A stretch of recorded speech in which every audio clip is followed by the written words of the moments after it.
Good morning, and welcome to worship at Ocean View Presbyterian Church. Our announcements can be found in the bulletin, which is available on our website, but we would like to bring a few to your attention. Session will be meeting this week to discuss the new CDC changes and their impact on OVPC. For the next 2 weeks, our protocol will remain the same while we formulate a new strategy. Join us this morning at 10:30 as we discuss what it means for us to be a Matthew 25 church. This Sunday school discussion will be led by Dale Smith, Jen Reed, and Bev Bailey. Zoom information is in the bulletin. Next week's Sunday school lesson will feature Dr. Carla Cole, mission co-worker in Costa Rica, who will give us an update of her activities over the past several months. More information in next week's bulletin. Reminder, articles for the newsletter are due no later than May 20th, which is Thursday. You can still donate to the Syrian Livelihood Revival Project. With your donation, you can receive a free Father's Day card. This project is a hands up, not a hands out, and helps farmers return to their lands and restart their businesses. See Bev Bailey for more information and to donate. OVPC is excited to begin preparation for the 2021 Nativity Festival. If you are interested in planning for this event, please contact Eric Newman. His contact information is in the bulletin. Next week is Pentecost Sunday. Please remember to wear red in recognition of Pentecost. The Pentecost offering supports Newcastle's youth programs, and our portion will go to the 137 DACA students at Delaware State University. Your support is appreciated, and a check can be sent to the office with DACA on the memo line. During the month of May, the Women's Circle is collecting for a new church-wide mission project known as Blessing Bags. Gallon Ziploc bags are to be filled with personal items, as detailed in the May newsletter, and dropped off at the bin in Memorial Hall. At the end of May, the completed bags will be collected and delivered to the Way Home program for newly released prisoners. Donations of fully filled blessing bags or any of the individual items listed in the newsletter are welcome. Remember that the sanctuary is open on Thursday evenings for personal meditation and prayer from 6 to 6:30. We once again want to express how grateful the church is for the support and generosity of this congregation. Please keep all those on our prayer list close to your heart and in your prayers. And if you need someone to talk to or pray with, please contact Pastor Terry, a deacon, a member of session, or one of our Stephen ministers. I would like to share the minute from session. The session of OVPC met on Monday, May 10th via Zoom. Reverend Terry Doherty, moderator, opened with prayer and devotions at 7:15 p.m. Orders of the day. We welcomed Elaine Smith, Sewing Circle moderator, to our meeting. Elaine recapped the COVID-19 year. The Sewing Circle has met remotely, conducting their business meetings followed with Bible study using the Horizon Study Guide. The Sewing Circle is active and looks forward to meeting outside in June. Session appreciates the Sewing Circle and their commitment to mission in the community and the church. Return to worship in the sanctuary. An in-depth discussion centered around the returning to worship in the sanctuary, including the continuation of streaming our worship service. Session approved the motion for the Communications Technology Committee to perform a study to assess the requirements and costs to stream our worship service from the sanctuary. The study will include the financial impact, personnel required, physical building changes, production and delivery of the service, and the worship liturgy. Motion passed to approve the minutes of the April meeting. Motion passed to approve the April finance reports. Terry's report was received. Pastor Terry conducted a small family memorial for Betsy Hennepin on May 8th. The monthly committee reports were received. Christian education motion was approved for planning purposes following COVID-19 protocols that Fellowship Center be available for TED Talks on the second Sunday in July and August. COVID-19 discussion focused on the availability of Fellowship Center for use by support groups. Motion approved to open Fellowship Center to the support groups following COVID-19 protocols on May 24th, 2021. Our facilities chair will contact the support groups. We're excited about that. They can get back to meeting. Session appreciates all the efforts from members and friends in keeping our facilities and campus sound and all that is involved in preparing for both public and virtual worship. Thank you. Session urges all committee chairs to get their session reports to the office by the Wednesday prior to session meeting. Session meeting is June 14th. Reports are due June 9th. The meeting was adjourned and closed with prayer at 10:10 p.m. Let us prepare to worship God.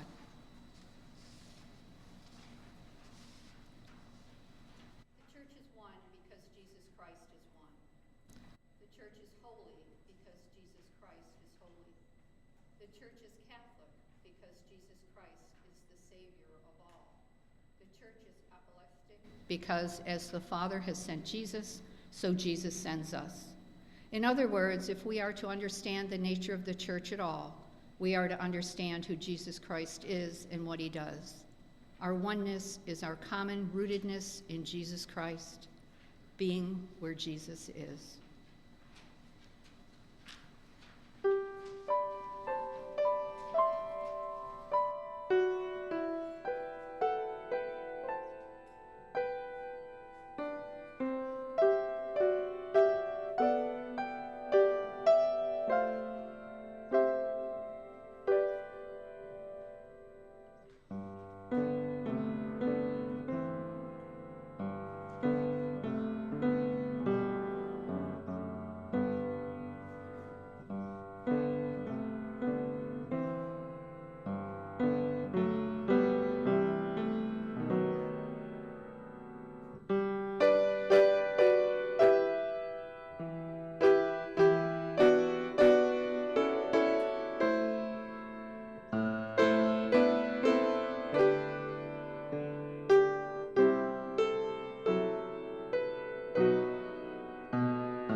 Please stand if you are able and join me in the call to worship. Holy Trinity, you are God. From everlasting to everlasting, you are Lord.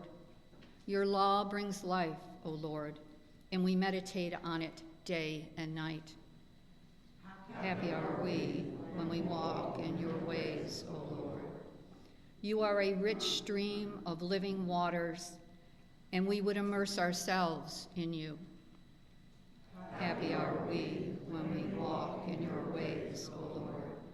You bring forth fruit in due season and establish the work of our hands.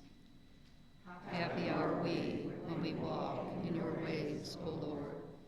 Who is like our God, the one whose ways are full of life? Happy are we when we walk in your ways, O Lord. This is our God, the Holy One. Let us come before God to worship and praise. Please be seated. Please join me in prayer. Eternal God, you have called us to be members of one body. Join us with those in all times and in all places who have praised your name, that with one heart and mind we may show the unity of your church and bring honor to our Lord and Savior, Jesus Christ. Amen.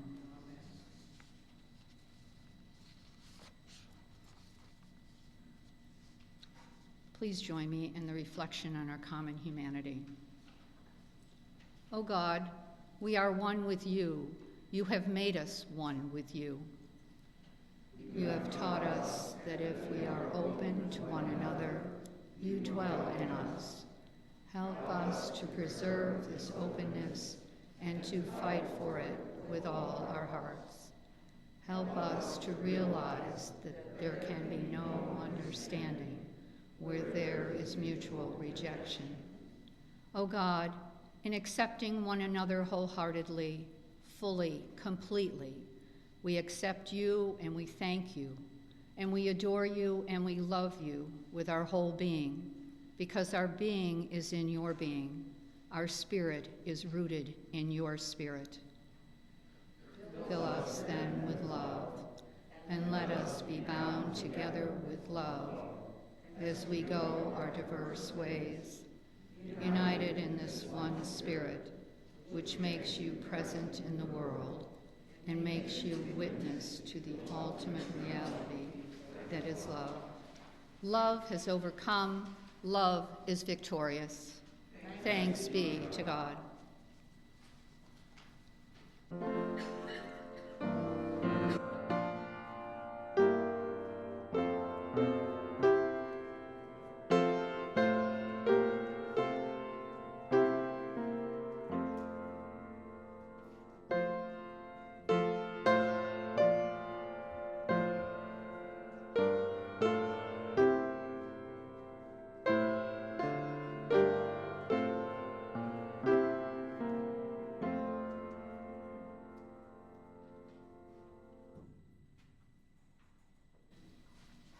Join with me in the prayer of illumination.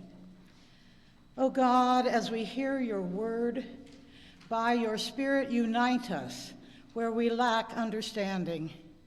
Heal us where there is disunity. Comfort us where our hearts are burdened.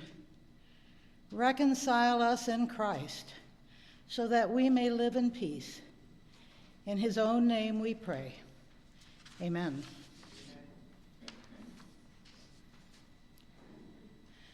The first reading today is from the Acts of the Apostles, from the first chapter, verses 15 to 17 and 21 to 26, after Jesus' resurrection and ascension into heaven.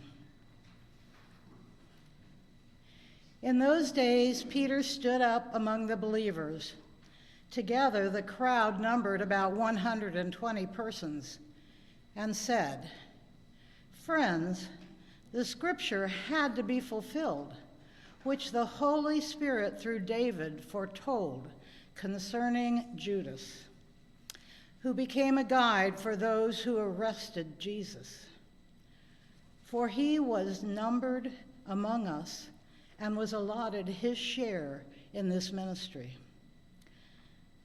So one of the men who have accompanied us all during the time that the Lord Jesus went in and out among us, beginning from the baptism of John until the day when he was taken up from us, one of these must become a witness with us to his resurrection."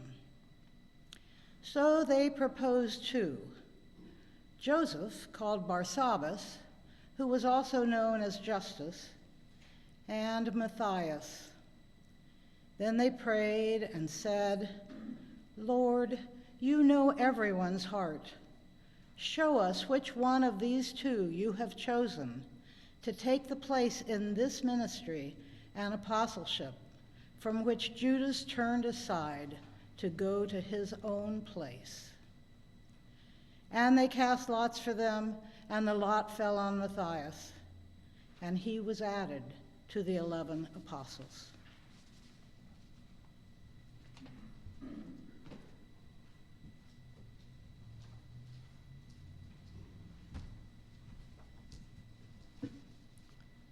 The gospel lesson comes from the book of John, chapter 17. I have made your name known to those who gave you me from the world. They were yours, and you gave them to me, and they have kept your word. Now they know that everything you have given me is from you. For the words that you gave me, I have given to them, and they have received them and know in truth that I came from you, and they have believed that you have sent me. I am asking on their behalf. I am not asking on behalf of the world, but on behalf of those whom you gave me, because they are yours. All mine are yours, and yours are mine, and I have been glorified in them. And now I am no longer in the world, but they are in the world, and I am coming to you, Holy Father. Protect them in your name that you have given me, so that they may be one, as we are one. While I was with them, I protected them in your name that you have given me. I guarded them, and not one of them was lost, except the one destined to be lost, so that the scripture might be fulfilled. But now I am coming to you, and I speak these things in the world, so that they may have my joy made complete in themselves.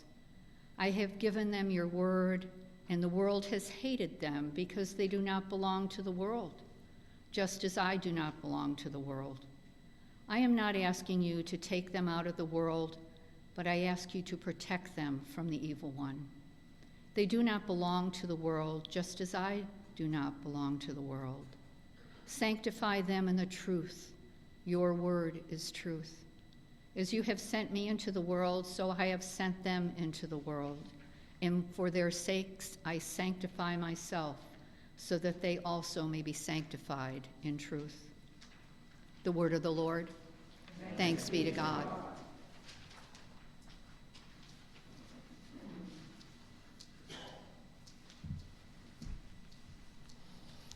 You are all now scholars of the book of Acts, because you know exactly as much as anybody else does about Matthias and Justus.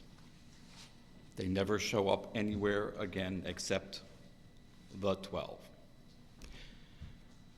So, the first thing I'm going to do, especially because our gospel also refers to Judas, is to fill in the blanks in our lectionary reading from Acts. The Revised Common Lectionary has a strong tendency to avoid the icky stuff. Verses 18 and 19, which we skipped, tell of Judas's death, how he bought a field, went to it, fell on it, and his guts just spilled out all over the place. Verse 20 does indeed, as Peter says, quote from the Psalms, but it quotes from two Psalms, and they are contradictory. From Psalm 69:25, may his place be deserted, let there be no one to dwell in it. And actually, even that translation's not great. It is their place. It's a curse from David. And Psalm 109, number 8, may another take his place of leadership, the one that Peter chose to refer to, even though he quoted them both. By the way, Psalm 69 is also where we learn that in my thirst they gave me vinegar to drink, which is referred to, of course, during Jesus' crucifixion. These are both psalms of invective against David's enemies, and perhaps that is why Peter chose them. but they're an interpretive mess. Select quotation rather than anything that we could apply footnotes to. It's much more likely the number 12 just had so many overtones for these Jewish and God-fearing people, along with the fact that Jesus did in fact choose 12 people, that it could not be ignored. Then comes this part. During all the times the Lord Jesus went in and out among us, beginning from the baptism of John, in only one of the 4 Gospels can we locate any of the 12 disciples anywhere near the baptism of John, and that's in the Gospel of John, where Andrew and an unnamed person are identified as disciples of John the Baptist, to whom the Baptist speaks about Jesus, whom they proceed to follow. A Jesus, by the way, who'd already been baptized. And by the way, whenever in the Gospel of John you encounter an unnamed apostle or follower of Jesus, that is known as Johannine modesty. John never names himself, so whenever there is an unnamed apostle or servant of Jesus, that is in fact John. Those two soon bring along Philip and Nathanael. Andrew, of course, is Peter's brother, but Peter doesn't show up yet. That's a whole nother thing in the Gospels, the competition between John and Peter. So, it's a problem and a mystery, their choice of the 2 poles that they want included in this description of an apostle, since those 2 poles don't even include all the ones that are already apostles, never mind what we do and don't know about Matthias and Justus. All these 2 poles decisively include is what we normally read about as the crowds. The crowds have been there the whole time. So why not just say, hey, one of you all, come on up and we'll draw lots and see who's going to be an apostle? They might as well have. In Luke's own gospel, Jesus doesn't even select 12 people to be his disciples until immediately before the Sermon on the Mount. That's after he's been in the wilderness, after he's been in Nazareth and tossed out, after he's been in Capernaum and gotten in trouble and then gone down by the sea. This whole passage also ignores the still longer time since Jesus first spoke with the temple priests when he was just a boy, at a time when John, presumably one of these disciples, probably hadn't been born yet. Why not instead choose all of Jesus' life, so as to include the person who knew him the best, who understood his call first, who taught him and who inspired him with her beautiful prayer? Why not include Mary, his mother? The 11 guys got to know him when he was, according to Luke, almost 30. At the time, that was distinctly middle-aged, and most guys would have already become firmly set in their ways. Obviously, Jesus never did. They also got to know him in his context of the radical inclusion of women that his movement stood for. But they're rough people and they're rustics, and they're in a traditional and patriarchal culture. Next week, we're going to celebrate Pentecost, an event that clearly did not exclude women. It is the creation of the new community, which is continuous in many ways with the temple. It is the temple that had a rather schizophrenic relationship with women.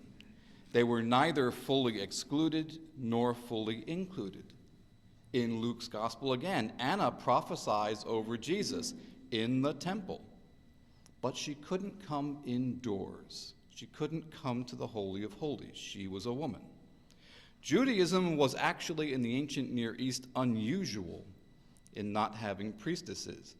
And in fact, Judaism was often fierce in condemning them in the other local religions, often associating them with prostitution. So, maybe Peter's choice is arbitrary but not mysterious at all. It's something called accommodation. In a deeply patriarchal culture that monitored and monetized all the movements and actions of women and excluded them from decision-making and relegated them to innumerable indignities, this was what we call a safe choice. Unfortunately, it came at their own cost and at the cost of all the generations of the church to this day, when many denominations still exclude women from leadership. And by the way, we started having women in leadership here in the Presbyterian Church USA in 1974. That's not very long ago. All that exclusion was based on this choice of the 12th apostle. Yet in our gospel, we see Jesus himself agonized over a similar question. He urgently asks God that they be one, as you and I are one, but also asks that God protect them in the world. Not that God take them out of the world, because the purpose of those God elects remains the same, and that is to be light to the world. No, Jesus asks that God protect them in the world. Obviously, they're therefore in danger. So the question facing the disciples in Acts is the same question that has confronted the church in every age, the question that confronts the church even now. Are we, if I may borrow Paul's usage, are we to be conformed to the world, or are we to be transformed by the renewal of our minds? Jesus always acknowledged that transformation would earn the church hatred from the world, because our example and our mission are counterintuitive to the greed, hatred, idolatry, and murderous characteristics of the fallen world. What do we do? Peter and the newly reconstituted all-male 12 chose to blur the line, and the church has done that very often throughout history. And doing that doesn't seem to always correlate with either growth or stagnation. To me, the scandal of the modern American church is how thoroughly, debasingly it is intertwined with politics and with political power. This has vitiated our moral witness. Since the early 19th century, when the abolition of slavery in numerous countries began to take place, the moral authority of the American church on the question has been suspect, since most churches in all denominations, including ours, in the United States, favored slavery and sought to justify it biblically. I would argue that, given the tenor of the 19th century in America, the church once again trimmed its witness in favor of safety. Our witness has been undermined or attacked ever since, so that finding our voice in matters of racism, discrimination, and equality has been very difficult. The same is true of numerous issues, including still the equality of women. Just 2 months ago, Beth Moore, an esteemed speaker, teacher, and scholar of the Bible, left the Southern Baptist Convention, and she explained why. By the way, that is the largest denomination in the United States. She did so because of the suffocation of women's voices and the humiliation of their work, due to the theology that is called complementarianism. That would be a long explanation, and I will not burden you with all of it. The basic idea is the subordination of Jesus to God the Father should be mirrored by the subordination of women to men, often simply known as male headship. Find your own analogs, if you wish, in world religions. Is this good for the witness of Christianity in America? Is, in fact, being anti so many things good for the witness of Christianity in America? Or is it the case, and I think the better case, that we should truly embrace the challenge of our Matthew 25 initiative in the Presbyterian Church USA, to work to alleviate systemic poverty and systemic racism in the name of congregational vitality? We, all of us here, are white Christian Americans. That means that we are already members of 3 protected classes. Can we perhaps acknowledge that and work a little bit for others, sacrifice a little bit for others, be Christ in the world a little bit for others? After all, Jesus Christ was for us. And if Christ is for us, then who can be against us? Amen. Will you please stand as you are able and join me in our affirmation of faith?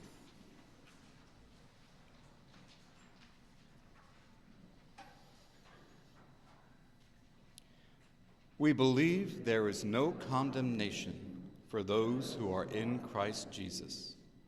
For we know that all things work together for good for those who love God, who are called according to God's purpose.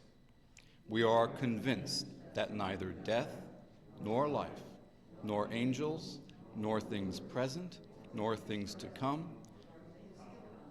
nor powers, nor height, nor depth, nor anything else in all creation will be able to separate us from the love of God in Christ Jesus our Lord. Amen. Please be seated, and we will come to our time of prayer, and we will count on our memory if you have any other prayers that you would like acknowledged at this time. Seeing none, I will ask you that you please pray for Jerry Moon, diagnosed with serious cancer. He is a dear friend of the O'Neill family and was a mentor and friend to Charlie's grandson. Please also pray for Margaret and the family of Paul Stutz, who died last Monday. That is an acquaintance of the Colwells. Let us turn to God in prayer.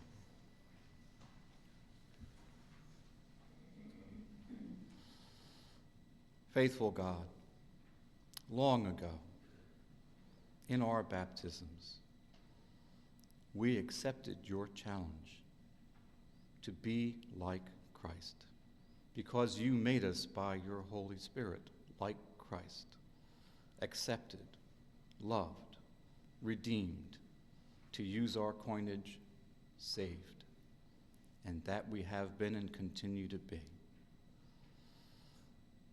We are grateful for all that you have done for us, all the work that Christ has done and does for us, all the ways that your Holy Spirit stretches, challenges, changes, renews, and sometimes frightens us. We live in a world that often feels as though it is coming apart at the seams. Right now, we pray especially that the situation too familiar to all of us, for many of us for our entire life, the situation in Israel of the confrontation of Palestinians and Jews. We are humbled by the length, the duration, and the savagery of that hatred, and know that the only one we can trust for its resolution is you. And we pray that you will do that, for you do not countenance the murder of any persons, of any kind, anywhere. We pray for the unity of this country as well. We pray for the unity of your church and for the continuing transformation of your church to also become more like Christ and therefore more like you. We pray that as we struggle, as we discern, you will bless our efforts. We pray that as this country struggles and discerns how, when to come out of the COVID pandemic, and how and when to be of help to other countries not so fortunate, as well as to other persons not so fortunate inside our own borders, that you will enable those decisions to be just, forthright, fair, without consideration of cost except cost in human life, that we might save human life. We pray all these things in the name of your Son, our Savior, Jesus Christ, who taught us his more perfect prayer. Our Father, who art in heaven, hallowed be thy name. Thy kingdom come, and thy will be done, on earth as it is in heaven. Give us this day our daily bread, and forgive us our debts, as we forgive our debtors. And lead us not into temptation, but deliver us from evil. For thine is the kingdom, and the power, and the glory forever. Amen.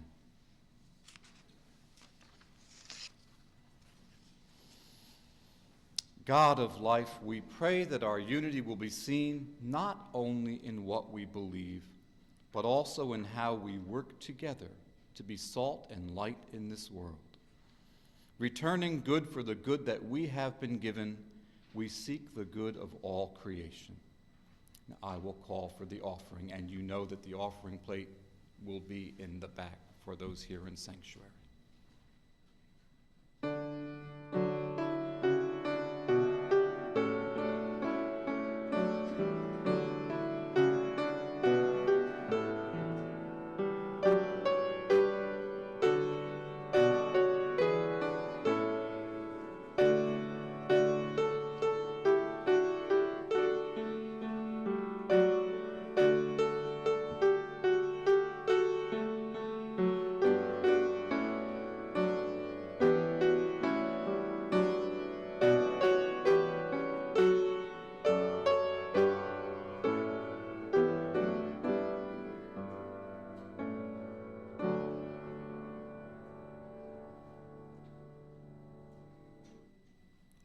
Lord of life, you promise abundant life to all who live together in Christ.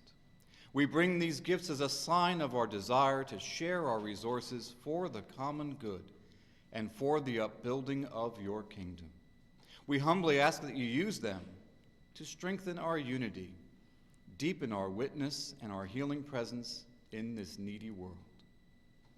Amen.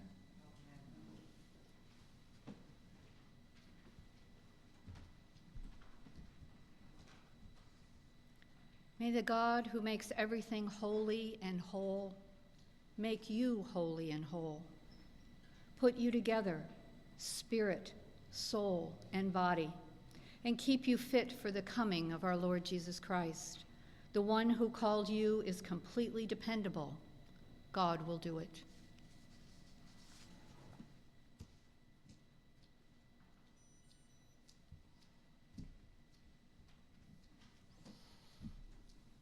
And now, friends, I entrust you to God and to the message of God's grace, a message that is able to build you up and to give you the inheritance with all who are sanctified. Now may the grace of our Lord and Savior, Jesus Christ, the love of God, and the fellowship of the Holy Spirit be with you and remain with you this day and every day. Amen.